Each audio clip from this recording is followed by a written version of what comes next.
Hello, I'm Ibrahim Imam, and welcome to this episode of the Neurology Lounge podcast, where we will continue our exploration of multiple sclerosis. In this episode, I'll be speaking to Stephen L. Hauser to discuss the management and patient perspectives of multiple sclerosis, as he narrated in his recent exciting memoir titled The Face Laughs While the Brain Cries. I will ask him where the title came from later on. Stephen Hauser is director of the UCSF Weill Institute for Neurosciences, and that links the clinical and basic neurosciences at UCSF to accelerate research against neurological diseases. His research has advanced our understanding of the genetics, immunology, and treatment of MS. His work has also led to the development of B-cell therapies for MS patients, representing a powerful new approach to relapsing forms of the disease and the first therapy of proven value for progressive MS. Dr. Hauser is a member of the National Academy of Medicine and a fellow of the American Academy of Arts and Sciences and the American Academy of Physicians. He is one of the editors of the textbook Harrison's Principles of Internal Medicine, which every doctor knows. Previously chairman of the Department of Neurology at UCSF for 25 years, he has also served as president of the American Neurological Association, president of the medical staff at UCSF, chair of the Research Advisory Committee for the VA, and editor-in-chief of Annals of Neurology. Dr. Hauser has also served the Obama administration as a member of the Presidential Commission for the Study of Bioethical Issues, and that was charged with advising the president on issues that may emerge from advances in biomedicine and related areas of science and technology. Dr. Hauser has received numerous awards and honors for his work, including the Jacob Javits Neuroscience Investigator Award, John Distel Prize for Multiple Sclerosis Research in 2008, the Charcot Award in 2013, the Tobman Prize for Excellence in Translational Medicine Research in 2017, and the Scientific Breakthrough Award from the American Brain Foundation in 2022. Stephen Hauser, welcome to the Neurology Lounge podcast, and I'm most grateful for you accepting my invitation to be here. I know that you're kind of tight with time. Thank you so much. Delighted to be here. Thank you. I usually start with asking why people write the books they write, and in your case, why did you write this book? And the title, quite interesting title. Yes, thank you. COVID was a horrible thing for all of us, but every cloud has hopefully a silver lining. And the silver lining for me was a little bit of time at home that I otherwise didn't have. And it gave me time to write. And I had begun this book earlier. And in its formative stage, I wanted it to be a story of discovery focused on the spectacular advances that I've seen in a 45-year career in neuroimmunology and in multiple sclerosis in particular. And I wanted it to be a story of optimism, faith in science, something during the COVID epidemic was, I think, particularly important to emphasize. And also the hope that young people might be inspired to take the baton from the gray hairs like me. And then when I brought the book to our publisher, they said, well, this is all good, but to care about the science, yes, the reader needs to know the scientist. And then it became a memoir, a life story that described not only my journey in MS discovery, but what led me there. Okay. And the title, yes, was suggested by Tim Bartlett, my publisher. I describe at the beginning of the book a very formative interaction, a very formative meeting that I had with a special patient named Andrea. And she had an explosive onset of multiple sclerosis. She was 27 years old. the world was her oyster. She was an athlete, a beauty queen, a recent Harvard Law School graduate, then working in the White House. And MS hit in a horribly aggressive way. And one of the symptoms was the neurologic term pseudobulbar palsy, which is a disconnection of the expressions of emotion from the cognitive intent. People can laugh or cry inappropriately or with very mild, for very modest reasons that wouldn't have created laughter or crying. And Andrea had this, and that was the title, The Face Laughs While the Brain Cries. I thought it was the most unfair thing I had ever seen in medicine. And that's what drove me to a career in MS and neuroimmunology. Yeah, you did say Andrea tore at my heart.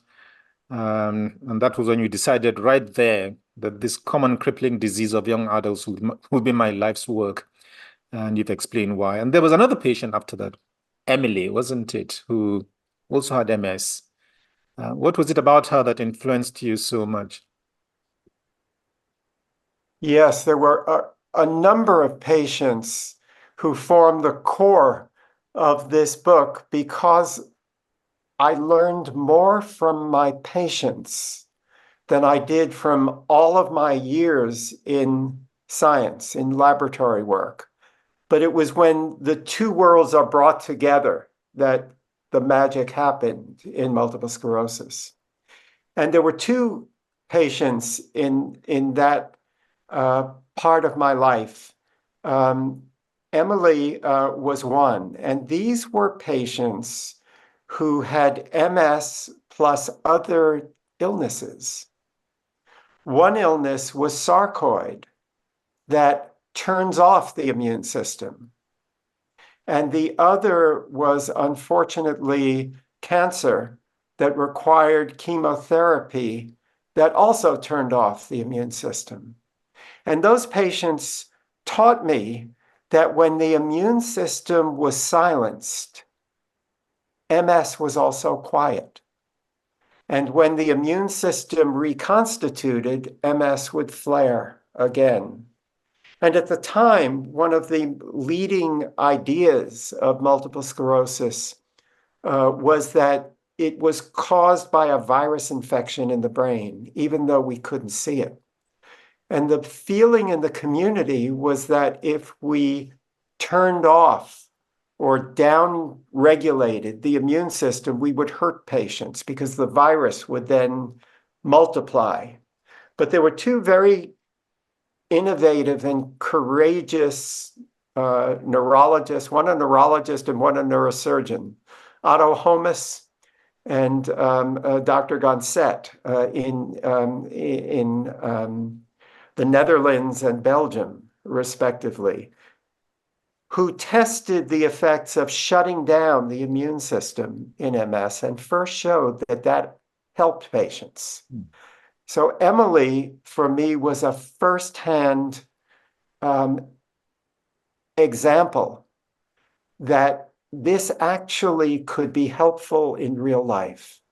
And it led to our first attempts in the mid-1970s to treat MS by shutting down the immune system.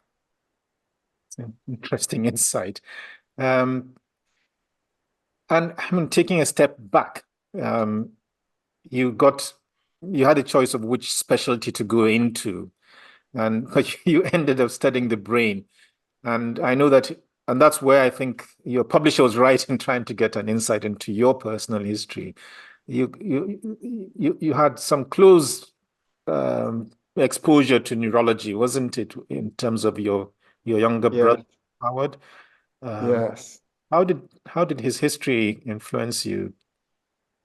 Yes, I think as I wrote the book, it became clear to me that my path was almost preordained by the things that were happening all around me as a child.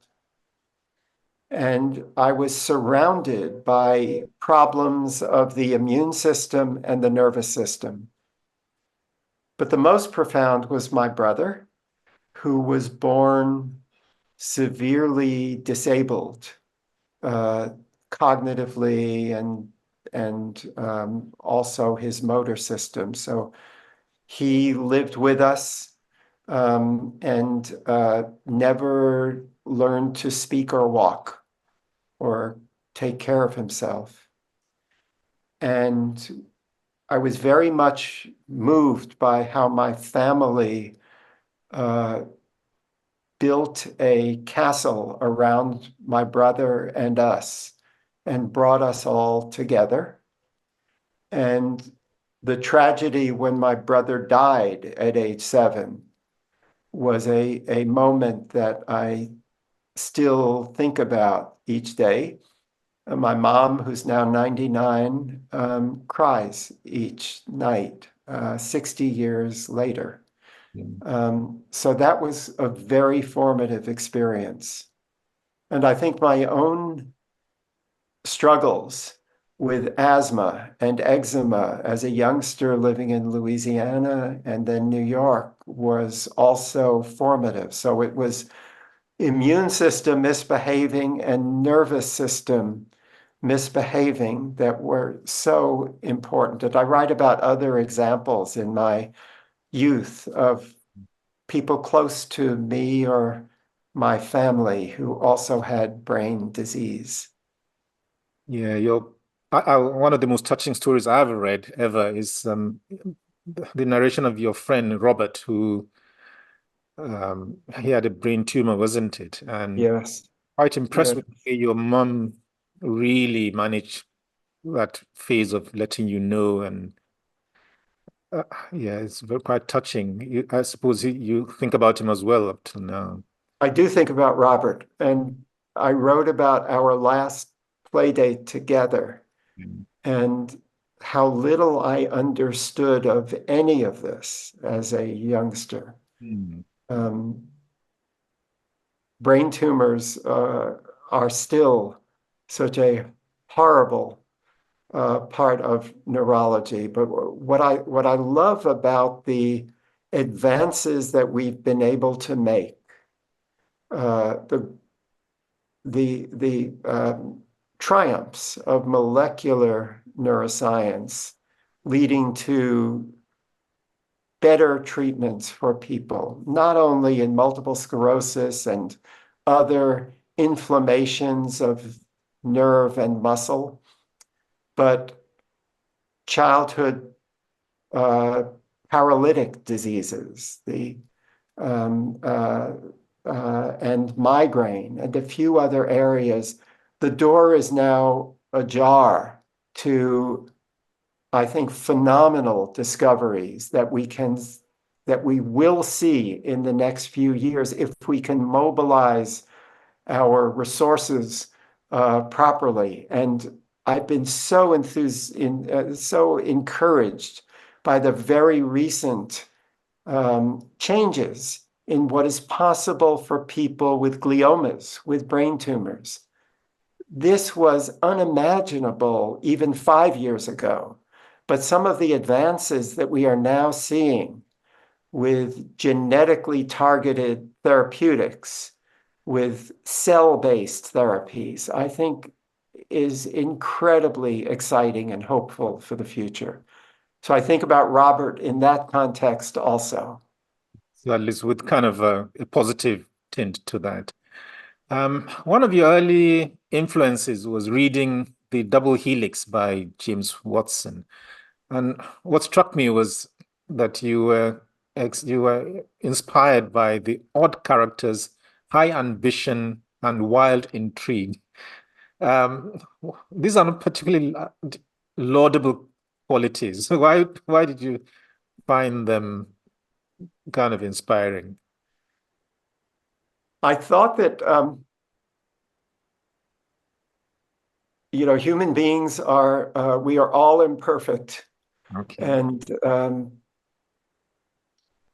how is it possible that we can be so brilliant? Just think of the computer system that you and I are speaking through today. How can we have such genius to do this and yet let what's happening in the Middle East, in Gaza today, go on, or in the Ukraine? Or how can we be how can there be these two different parts of our brain and behavior? I thought that the book was inspiring because it brought together incredible intellectual curiosity, breaking down of established silos in science, engineering, structural biology, and cell biology. Ambition and competition, certainly, and some of that That's true. ugly. That's true. Great charisma, and an accomplishment that changed the world for the better. So that was what was so exciting to me. I sometimes think about Dr. Watson, who I have known for a very long time, and many of the great things that he's done, and yet the story of some things that were not great also entered his life later on as well. And I think none of us want to be judged by the worst thing that we've ever done. And I think the book was even more exciting to me because of its flaws. It's emblematic, I think, of the two sides that we all have, and how to bring those two together to maximize the good and minimize the bad. I think in a way, genius sometimes does come with the risky edge to it. I think there's no question. If one reads the Feynman books, it's very similar. Interesting. And then another genius Nobel Prize winner, Har Gorbind Khorana, was one of the early mentors for you. Yes. You praise his hands-on research attitude. What was it like? His laboratory at MIT in the late 1960s was a remarkable cauldron of intellectual activity with ambitious people who spoke multiple languages in the laboratory.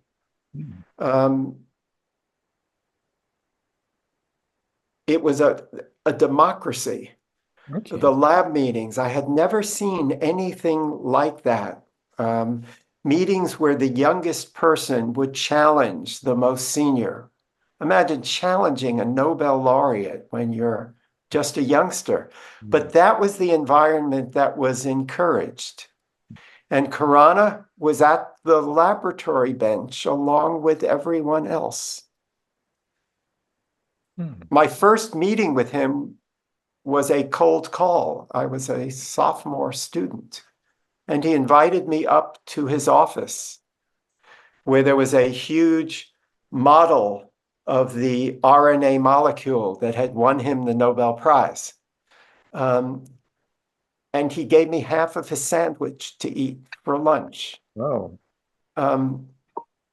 And that is what I recall of that first meeting. And it was incredibly memorable for me and also formative. I speak about different kinds of mentors in the book. Mentors are so important. But I had mentors who did different things. Some mentors who were nice to me. Okay. Some mentors who didn't know my name, but I saw what they did on Friday evening when they would run down to the emergency room to see a patient having the worst day of his or her life. And then mentors who saw the future and helped me understand the possibilities of a course that could have an impact.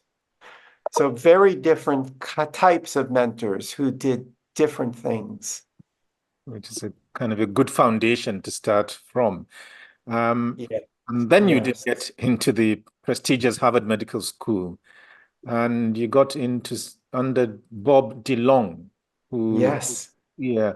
What was your Yes. experience of that? Was the pediatric service looking at Yes. autism. What was your experience of that? What did you learn from Dr. DeLong? Bob DeLong was an expert in behavior, and he had connected with and cared for children with the most unusual, unbelievable intellectual proclivities, and yet children who also couldn't translate that brilliance into living a normal life. But fundamentally, they were children who were autistic, who couldn't relate to other youngsters or their parents or anyone else. Mm.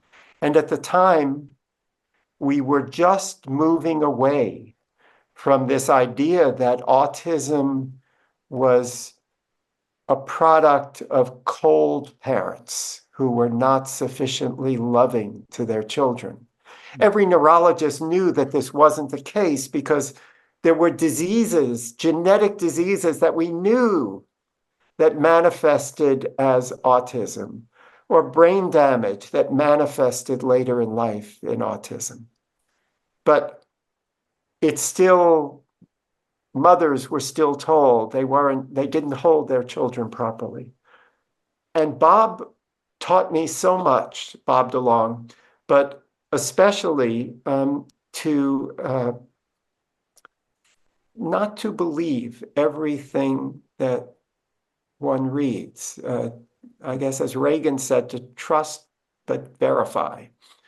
And that first year spent with these children, marveling at their ability to read or do calendar tricks or number tricks at age, 3, 4, or 5, but also unable to interact with any human being in a normal way.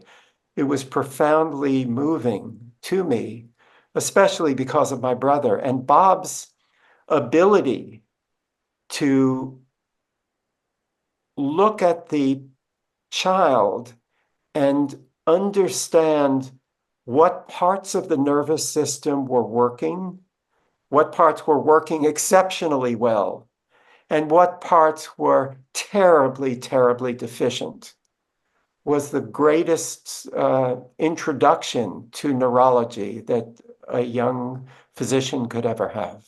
Interesting. And with that background, you are heading towards specializing in mental retardation until Yes. the great Raymond Adams stepped in and pointed you to a different direction. What was his thinking in? Yes, another pivotal moment for me when Dr. Adams asked me what I wanted to do. I said, I thought I would study mental retardation. And he said, I don't think that you can fix this. I think that you should focus on something that you can contribute to. And it was a very important meeting for me. I think for two reasons. Again, a person who could see the near to mid future and didn't see any opportunities beyond more of the clinical definition and pathology correlations that had already been done in the field. Wow. But then also the unstated advice. You are a physician. Yes, science is very interesting, but it's insufficient for a career. The goal should be to do something to help people who are suffering. Interesting. And he didn't see a road where I would be able to do that for people with mental retardation. So to me, that was for both reasons very important. And for the rest of the world, clearly a good direction. And you eventually ended up, of course, with treating MS. And the first, I mean, clearly you've told us about your thinking between MS and the immune system. And the first thing you tried using was cyclophosphamide, kind of the big hitting medication. And that had been looked at previously by other teams elsewhere in Europe. When you used cyclophosphamide, what was known about it and the immune system? Yes, well, as I had mentioned earlier, Professor Holmes and Gonset had suggested that this would work. But they weren't well-controlled experiments in a modern sense, and the community didn't believe it. But my patient, who you asked me about earlier, had received cyclophosphamide for her cancer, and it had turned off her cancer. And that's what led to the original cyclophosphamide clinical trial for multiple sclerosis.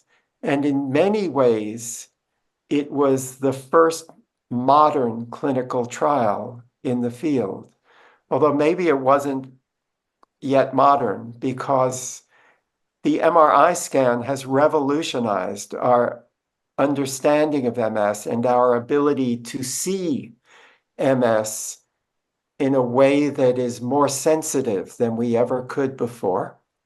But the MRI wasn't even a rumor when the cyclophosphamide study happened. So we had to rely on the clinical judgment of our exams and our patients' perceptions of how they did.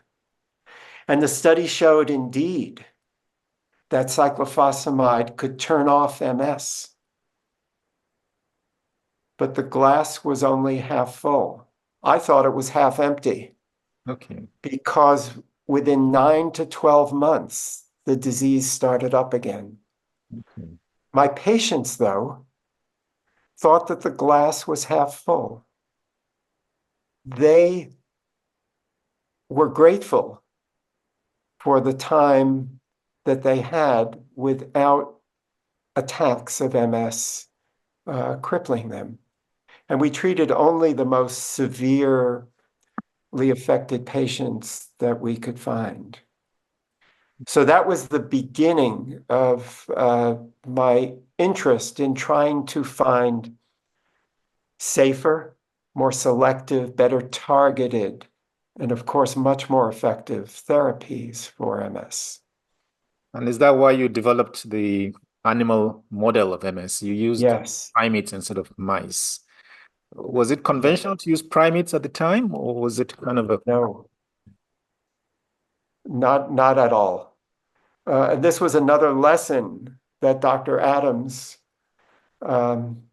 gave at a conference that we were at, where he pointed out that the model that a scientist was using and that was in use throughout the world, treating rodents with brain tissue fractions, stimulating an immune response against brain tissue and inflammation in the brain of these rodents.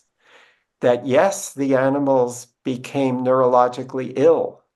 Yes, there was inflammation in the brain, meaning that white blood cells from the bloodstream went into the brain and caused damage. but the tissue damage looked nothing like multiple sclerosis.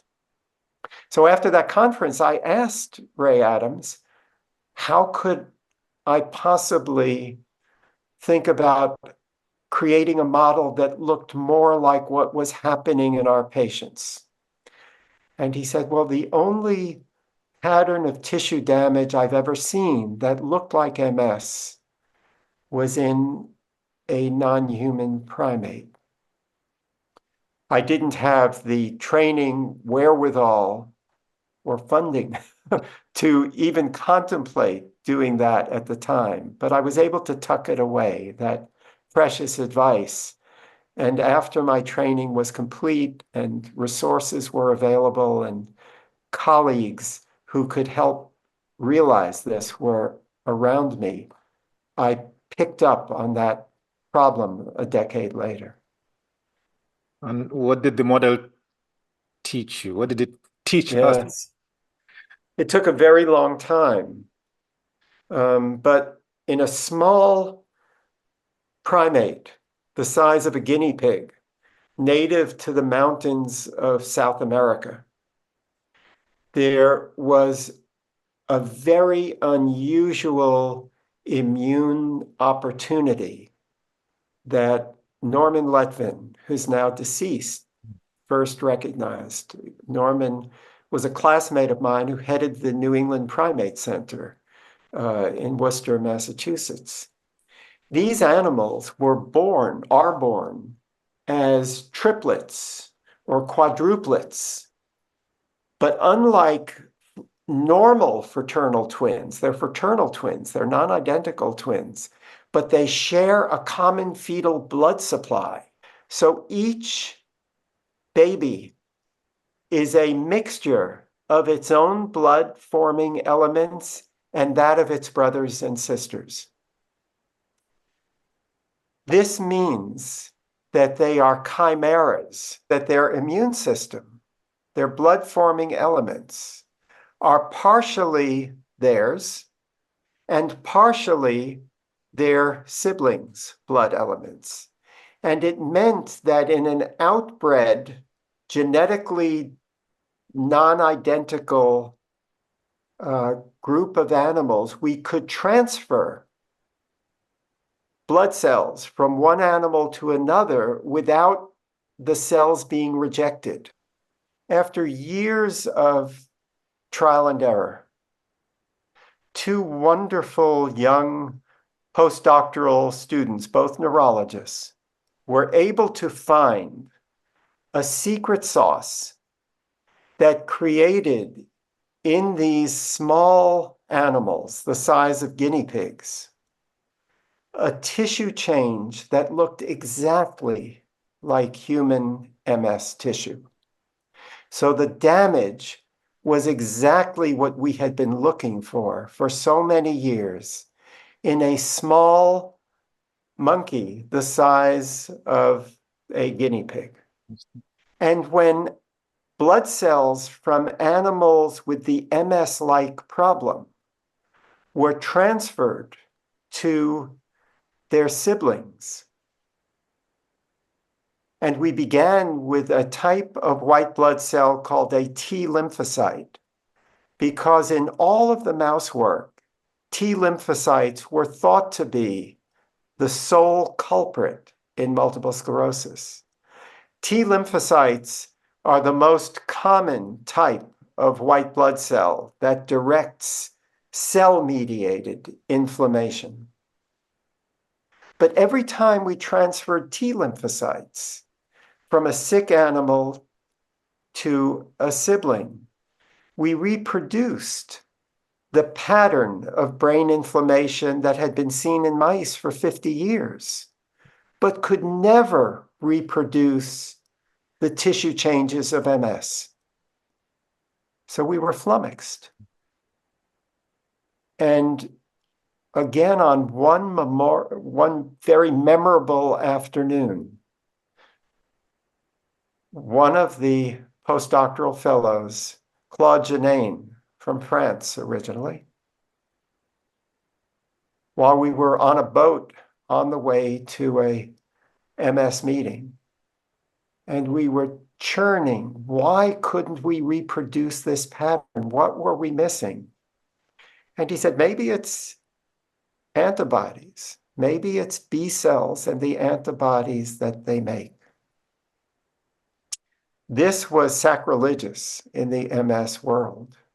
And we pivot very slowly, even when T cell therapies were shown to be totally ineffective in MS. But that seemed to be a possible answer. So we raced back to the laboratory.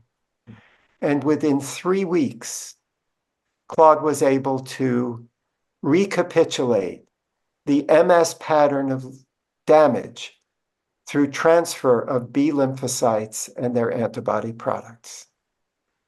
This was another great life moment for me when we saw that we finally had a model for MS in the lab, and it overturned what I certainly thought was the explanation for how MS damage occurs. It's a paradigm shift, clearly. Yes. Well, Yes. and it's remarkable how far we've come since then. What I think the next thing you used did you go straight to monoclonal antibodies then from that? Yes. So we didn't go straight, but the next thing that we did, and this was now the late 1990s, and the papers were published in 1999. We then went back to MS tissue and with colleagues again, found that antibodies in B cells were actually deposited in the degenerating tissue in MS. So this replicated what we had seen in the marmoset monkey. But in MS, unlike the marmoset monkey, the antibodies were targeting many things in the brain, not just the small protein that we had immunized the monkeys with. So this told us that a very selective treatment against B cells or antibodies that were only targeting a very specific thing was unlikely to work. And that by the time MS was flaring in people, there seemed to be an autoimmune or an allergic response to many things in the brain tissue. So we needed a treatment that would target these B cells and antibodies more generally.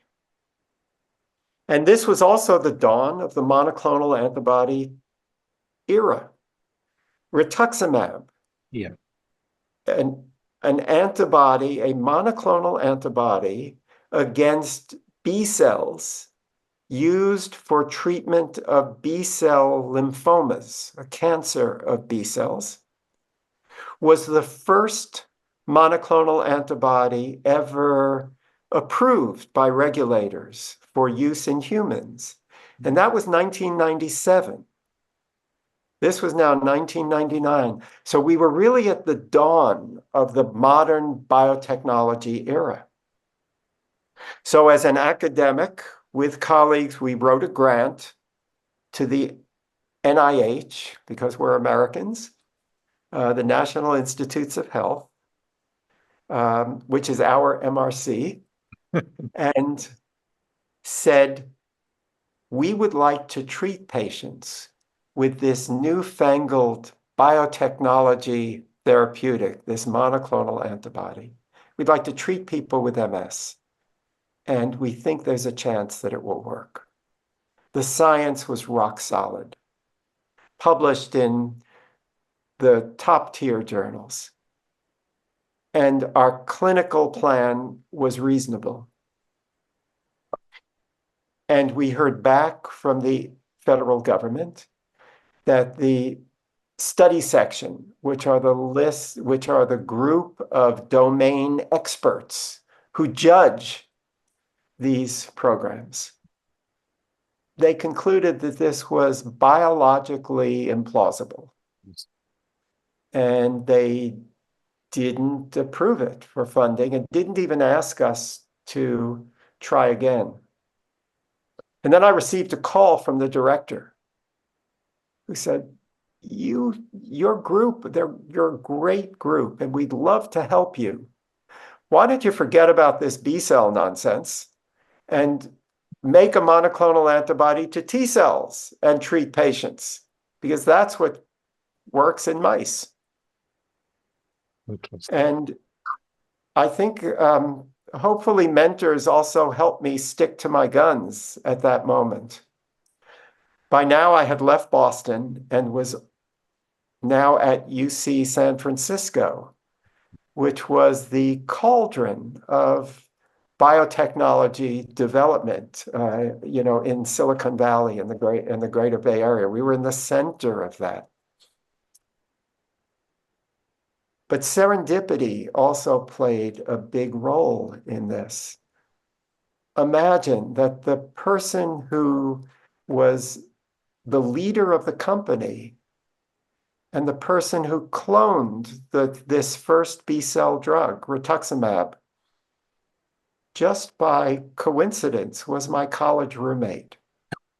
Okay, that's interesting. We also liked the same young woman when we were college students and competed, and he won, but we remained friends. That's good. And his company had licensed rituximab to Genentech, who had the funding, that made it possible for them to carry out the very expensive clinical trials in lymphoma. So I went down to Genentech and over 18 months made the case that this is something that should be done. It was a very expensive experiment at the time. But I remember at the last meeting, the head of Genentech, after all the advisors said, this is not something you should do, he stood up and said, if we can't take risks like this, who will? Why are we in business at all in the first place if we can't take a risk like this? And they greenlighted the study. And I learned there how effective and efficient industry is once a green light happens in conducting a clinical trial, compared with how I conducted my first cyclophosphamide trial, and understood the synergy that is so important between clinicians and academia and industry that we have to nurture. And the study happened. And I write in the book about the day that we unblinded the study. It was the last Friday afternoon in September in 2006. It was one of those glorious days in Northern California. It was 3 o'clock. And when we unblinded the study, it was the most important moment of my professional career. Wow. There was a dramatic and almost complete elimination of brain inflammation measured now by MRI scans in the people who received the drug, but not those who received the placebo. So here we had a treatment that was very selectively targeting the immune system and was incredibly, preposterously effective. And we could help hundreds of thousands of people with this. Wow. If safety looked okay in the longer studies. And then second, and equally exciting, the benefits were almost immediate. And that meant that it couldn't have been the antibodies, because it took much longer for the B cells to stop making the antibodies. It had to be the B cells themselves that were at the center of multiple sclerosis. So it was an incredibly meaningful moment. It advanced medicine and advanced science in my mind. I remember the lead at Genentech, a woman with whom I worked arm in arm. She broke down in tears when the results were unblinded. It was a mixture of joy and relief. Her neck was on the chopping block for this one. Yeah. And it even happened after the FDA, our federal regulator in the US, forced us to cut the study in half to make it even harder to see an effect. But fortunately, the effect size was way more than 90%. So we still saw a benefit, but we never thought we would see something quickly because we thought it was antibodies that were the culprits. So this tells, I think, highlights another very important point in neuroscience research, that the advances are made just as often when we see the results of our ideas and our laboratory experiments at the bedside in real people. That's where the rubber meets the road. And when the bedside can be connected closely with the laboratory, that's when 1 and 1 equals 3. And that's where discoveries accelerate. Yeah, I wasn't there, but I'm reliving the moment with you. And then that opened a Pandora's box of antibodies. And where are we now with regards to monoclonal? It was not a straight road, as I write in the book. There were all sorts of things that happened. My roommate's company was swallowed up by Biogen. Roche purchased Genentech, lock, stock, and barrel, and it was sort of a shotgun wedding. So all these things were happening as we were trying to bring rituximab to the front for MS therapeutics. It was 2006. I had hoped that by 2010, we would have approvals of rituximab globally for people with MS, if the pivotal studies, which still needed to be done, continued to show safety and effectiveness. But those studies were never done. And they were done for all sorts of reasons that I speak about in the book. But one very important reason, because rituximab is still used worldwide for people with MS, even though it has never been approved by a regulatory agency, although the WHO lists it as an essential medicine for MS. The federal government and the FDA in particular came back to us and said, you can't do a pivotal study of rituximab unless you first do another preliminary study testing different doses. That would have taken a number of years. Rituximab was now an old biologic therapy. It's also a chimeric drug. It's 70% human and 30% mouse. 30% of the rituximab antibody is mouse.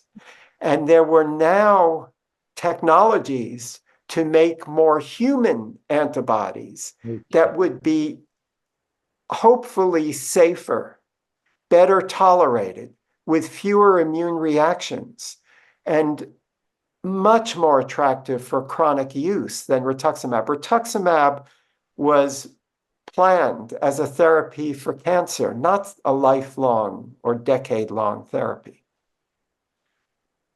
So a decision was made that we all participated in to go forward with the more modern formulation.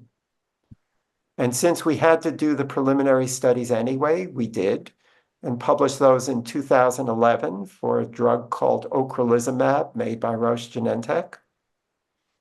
and that was approved in 2017. Another even more modern formulation called ofatumumab was published in 2017, was published in, in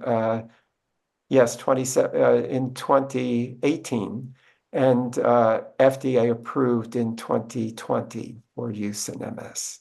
So there are now multiple drugs, many biosimilars for B cells on the market for people with MS.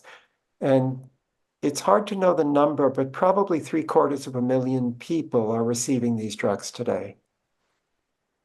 And not just relapsing type, isn't it? It's the progressive as well, which is quite interesting that now has a treatment.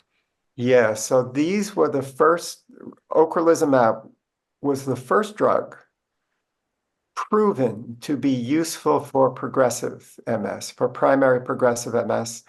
We saw a signal also with rituximab, but it was just at the edge of being convincing.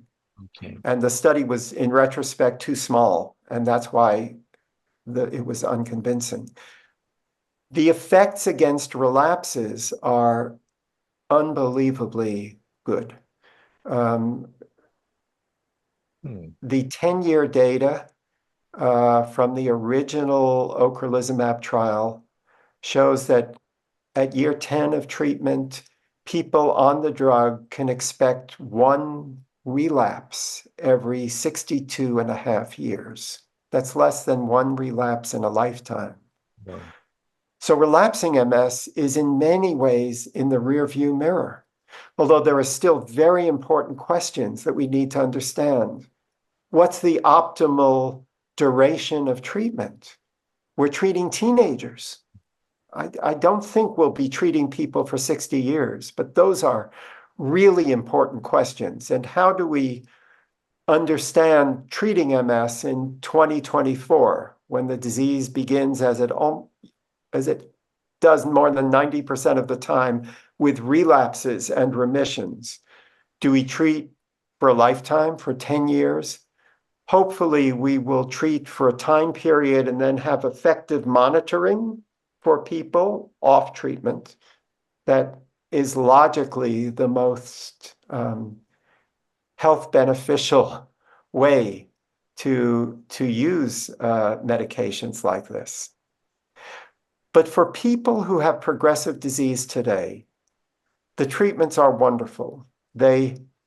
Ocrelizumab will protect people from needing a wheelchair on average for more than 7 years. But it's maddeningly incomplete, and the benefits are incremental only. So we need to do better against progressive MS. And going back to this theme that we learn as much or more from our clinical studies as we do from the laboratory work. What we've also learned by being able to shut down relapses, which are caused by focal bursts of inflammation from the bloodstream into the brain. When we shut down that disease, most of us, I think, thought that MS would be shut down in people with relapsing disease. But instead, we've unmasked a silent progression that is present from day one in most people, I think all people with MS. And patients know they're not as good from decade to decade, even though their relapses have stopped. But the differences were hard for us to see on exams, and impossible to see when people were having fluctuating neurologic exams because they had relapses and remissions. But when the relapses are silenced, we can see this trajectory of slow progression. So we've learned so much about progression because we've been able to turn off relapses. And it's now very clear that not only B cells, but another type of brain of cell and a cell that's in the blood, but especially in the brain, called a microglial cell, is another very important culprit. B cells talk to microglial cells. And microglial cells are percolating damage in white matter, in the myelin-rich tissues of the brain. And they're turned on. And B cells play a role in turning them on. And by eliminating B cells, we turn them down, but we don't turn them off. So I'm very excited about a next generation of therapies called BTK inhibitors, for example. These are drugs that turn off activated B cells and also microglia. I think if the Lord was to make a therapy for MS, the Lord would have made a BTK inhibitor. And there are multiple BTK inhibitor trials underway. And I think the two most exciting ones will be unblinded in 2025, in the summer and fall of 2025. And maybe that will be the next big advance. There are other approaches to turning down microglial cells that are also further still in the laboratory and not yet in the clinic. So they're further away from being something that we can hope to see in the near term, but are also very exciting. And I think for the near term, we are going to see therapies that not only turn off relapses, but that have dramatic effects against progression. The earlier we treat, the more effective our therapies are. That's clear today, and I think it will be clear in the future. And with the availability of exciting new biomarkers in particular, there are also trials underway to see if by treating very early, we can not only suppress the disease, but maybe we can cure MS. And this has led us to try to, us meaning the community, our global community, to begin to define what is a cure. How will we define it? How will we prove that it's happened? So I think this is an incredibly exciting moment for the field, as it is for neuroscience research in general. And we're going to see all of these advances translate into better opportunities for brain health for the more than 3 billion people each year who are affected with a brain illness. And before my career is done, I would very much like to see a cure for MS. I think that this is still possible in the near to midterm, especially for people whose disease is just beginning. For those who may be listening today who have had MS for a long time and who have disability, as your last podcast highlighted, there are also very interesting and important and exciting ideas for repair. And when we speak about cure, we have to think about not only cure for people whose disease is just beginning, but for those who have had MS before effective therapies were available. The future is looking very bright, which is more than we can say for some other aspects of neurology.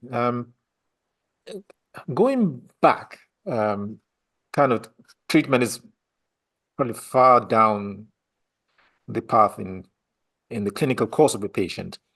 The beginning will be the risk factors and the cause of MS. And I know there are a lot of risk factors talked about. And at the moment, I think one of the top ones is the EBV Epstein-Barr virus as a cause of MS. What's your take on that?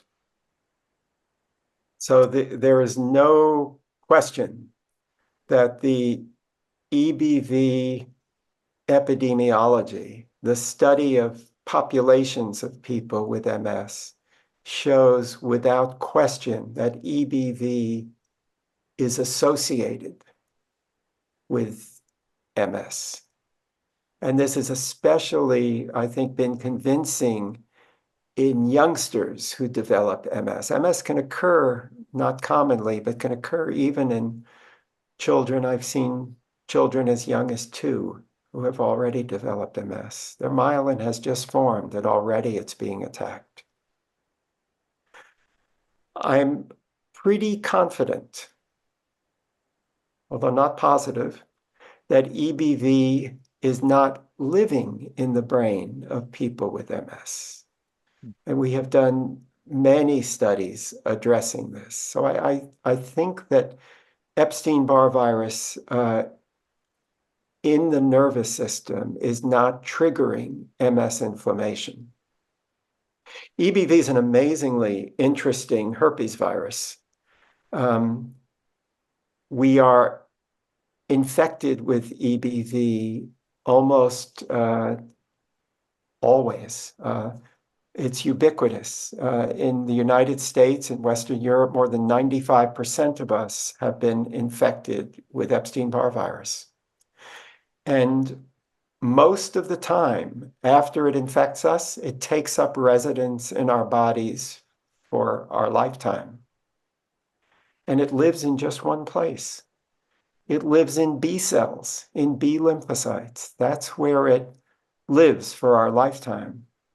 And every physician knows that when the immune system is suppressed, these B cells that are infected by Epstein-Barr virus can proliferate and cause a B cell lymphoma due to Epstein-Barr virus infected B cells.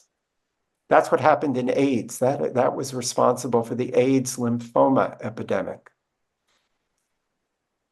But for those of us who are healthy and those of us who have MS, only about 1 in a million of our B cells have Epstein-Barr virus. So very few cells. There is a very beautiful piece of work that came out of UCSF and Washington, D.C., published last month in the journal Nature Medicine. And Michael Wilson and Colin Zemechnik were the lead authors of this paper. And this used a population of stored serum samples, blood samples, from American soldiers, a collection of over 81 million samples that began in the 1980s. And the blood samples were taken from healthy soldiers when they first enrolled, and some later on developed MS. And those samples had been previously used to show an association between Epstein-Barr virus infection and MS. And Michael used those samples to look for antibody signatures, B cell antibody signatures before MS begins. And they found one.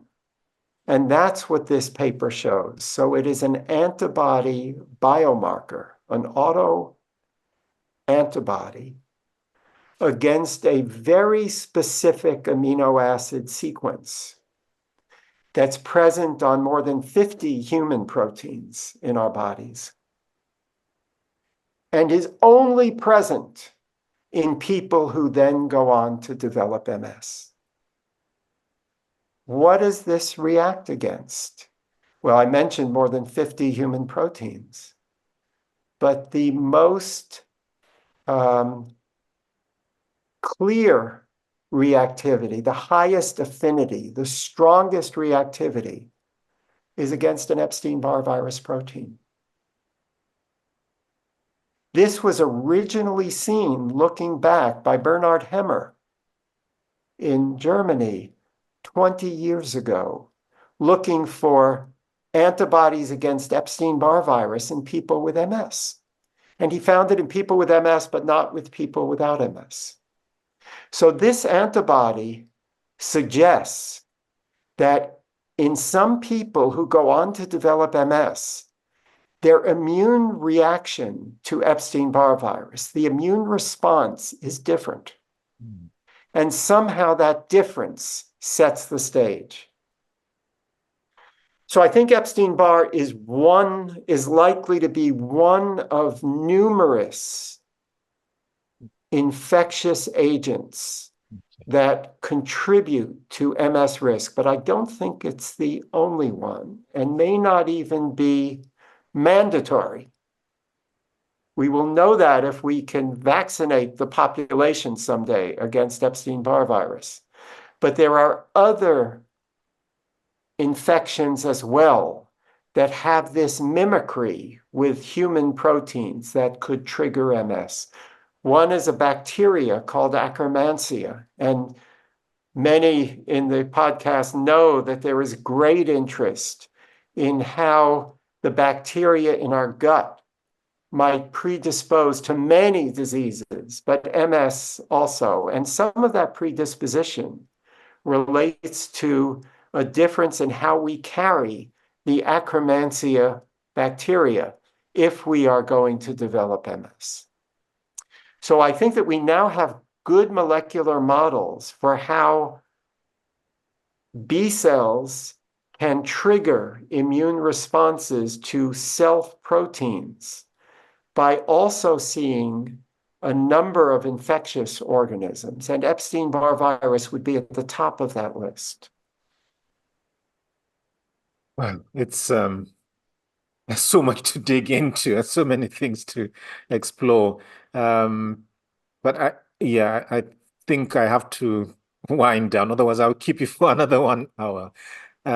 We've looked at so many lessons of your book. Are there any key ones that you want your readers to take away from? I know we've already talked about so much. I think a few. There is nothing more exciting as a career spent in science and medicine.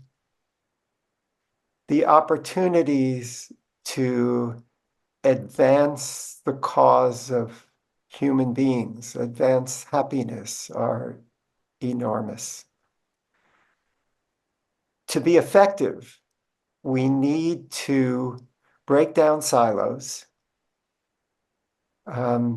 between academic disciplines and between academia and industry, between industry and academia and the healthcare system, and especially with patients. And we need to find ways to be even more efficient. The key people in this whole enterprise, I think, are physician scientists who are walking the walk every day between patients and the laboratory. And in many parts of the Western world, that pipeline of people who are well-trained in medicine and well-trained in science is very dangerously limited. So I think that that's a very important goal for the future. For patients, their courage in participating in clinical trials, putting their bodies on the line, trusting us, accepting what we don't know, and the uncertainties of participation. That is also inspiring and essential for advances to be made.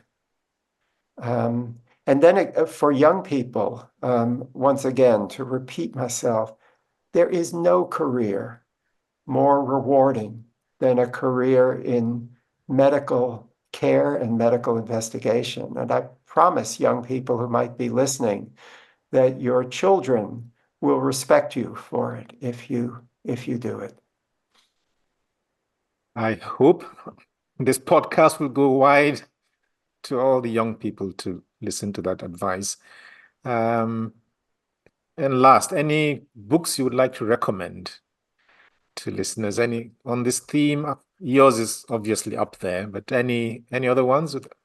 kind of a general. My goodness, even though it's 60 years old, I think that the Double Helix is a great book.